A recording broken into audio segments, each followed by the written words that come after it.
camera rolling, and action.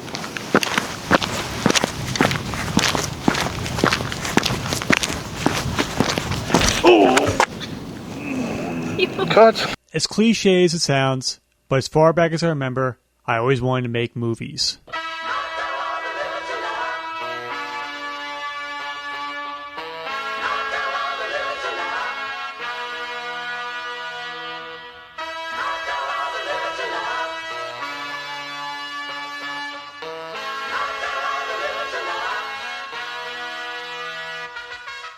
Hey everyone, my name is Tim, and before we talk about the movie at hand, we have to go back nearly 25 years because that's where the story truly began.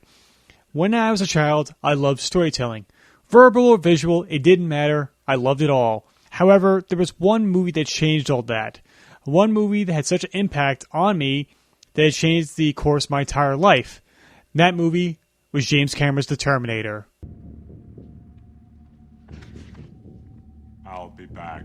After that, I wanted to make things that elicited a response in audience members, just like how The Terminator did for me. Because after The Terminator, I suddenly became obsessed with films by Steven Spielberg, Alfred Hitchcock, John Carpenter, Paul Verhoeven, Sidney Lumet, John McTiernan, Sergio Leone, James Wan, and last but not least, Edgar Wright. It just pulled over!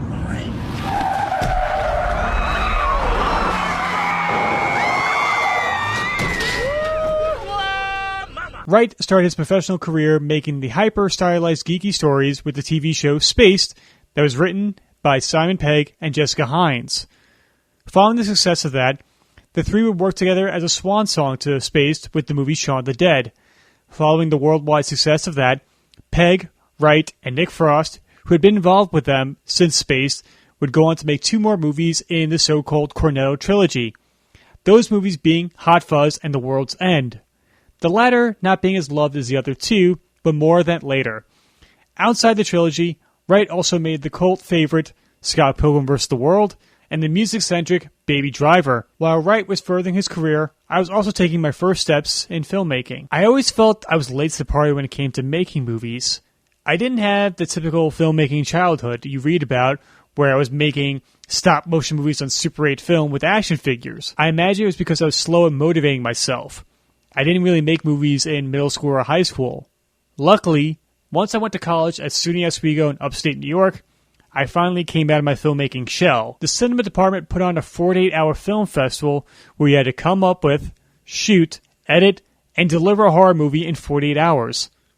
Armed with friends who came to college with me because they had the same love for both broadcasting and movies from Long Island, we made our first short. While not that good, I still remember the following weekend where we showed the movie to a theater full of people, where the audience jumped at all the right moments. Much like that scene in Hitchcock, where Alfred Hitchcock stands outside a movie theater and listens to people scream to the shower scene in Psycho.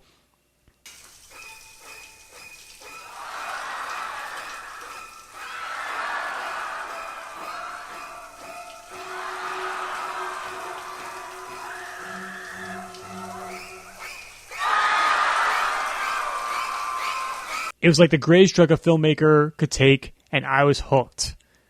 Over the next 2 years, the group and I made several short films and a TV show. All of this was done to get people react. When graduation drew near, the group and I sat down to watch Edgar Wright's latest movie, The World's End, and my life changed. The World's End tells the story of a group of friends who are on the precipice of 40 who decide to return to their hometown and complete a pub crawl they failed in their youth. However, they discover that the residents have been replaced by robots. I was enraptured by the picture, the comedy, the action, and most importantly, the heart. I love the entire Cornetto trilogy, but Shaun of the Dead has always been my favorite because the humor drama was never sacrificed for comedy, and the same thing was for World's End. I've since described Shaun and World story-based and Hot Fuzz plot-based. I still really do enjoy Hot Fuzz and quote it on a nearly daily basis. However, it is just the filmmakers riffing on police procedurals. But the thing that struck me the most about The World's End was the character of Gary King. He's abrasive and not self-aware in the least. His friends look at him and shake their heads. But Gary's problems come from that original pub crawl. He never finished it. He never grew past there. He peaked at that age. And I think it's why some people don't really like this movie, because it's kind of a bittersweet ending, and the movie derails in the third act. But I love it. The biggest lesson I took from that movie was not to be like Gary King, because for the past few years at college, those were the best times of my life up until that point. But I was aware enough to not be defined by that time. I said to myself, don't be like Gary King. Continue to grow. And luckily, I did. After graduation, my plan was to get a job in either the film or TV broadcasting world, while still spending my free time making shorts and coming up with ideas to make my first indie feature in order to launch my career. Thankfully, through friends, I got a day job at a warehouse that was stable enough and an editing job for a broadcasting company that was part-time. I also got into better shape for my health reasons, and because of that, I became more active making movies. I made a few shorts that got a little bit of notoriety on the internet, won a few awards, and said to myself, just a little bit longer, and I'll make my feature.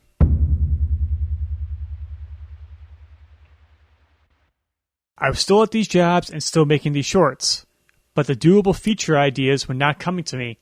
Nothing I could do in the budget I had, which made me feel terrible because I always felt like I was fighting an invisible clock. Knowing how young Orson Welles was when we made Citizen Kane and Spielberg with Jaws made me feel like a fraud, like a failure, until one day I had an idea. Take my love for Dario Argento giallo movies and apply them to today's influencers. Thanks to the encouraging words of Twitter's writing guru, C. Robert Cargill, piece by piece, the story came together. I had a script, and I was ready to start making the movie. I was finally ready.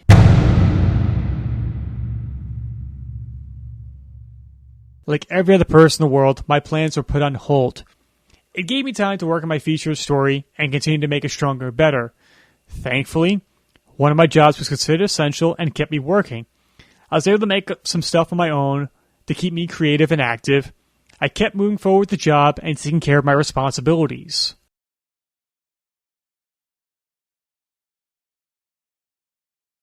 I was stunned. What was I going to do? How can I make a movie while worrying about finding a full-time job? The part-time job barely covers my bills. Needless to say, I fell into a dark hole. And in that hole, I started rewatching the movies that made me feel better. That included the Cornetto Trilogy. By the time I finished The World's End, the movie changed my life for a second time. Gary King's friends at the beginning of the movie were all stuck in a rut, whether it be dead-end jobs or in terrible lives at home. However, when Gary King shows up, he flips the script. Two of them do end up becoming robots near the end, but the group is changed for the better. Andy now has a strong family after initially having them walk out on him at the beginning of the movie, as well as Steven finally in a relationship with his childhood crush. They made it work. They were happy, all because of a hurricane in human form named Gary King. While I know some people might be shaking their head saying, what's the big deal? Get a job like everybody else and continue to become part of society. Why are you so special? Why do you feel like you need to make movies? It's just something that's a part of me. It's something that I need to do. That's the reason why I was put on this planet. And because The World's End, it made me realize the events that happened earlier this year, that it might have been for the best. That every now and then you need someone or something to change your world. Not sure how I'll make my movie in the current situation, but I'll find a way. But life, finds a way. Because the things you love are worth fighting for. In the words of Rocky and Rocky Balboa, but it ain't about how hard you hit. It's about how hard you can get hit and keep moving forward. How much you can take and keep moving forward. That's how winning is done. I'm getting back up. I'm fighting. I'm going to make my dream a reality. So all this is to say, thank you, Edgar Wright, and all those involved in making The World's End and changing my life. Who the hell do you think you are? Me? They call me the King.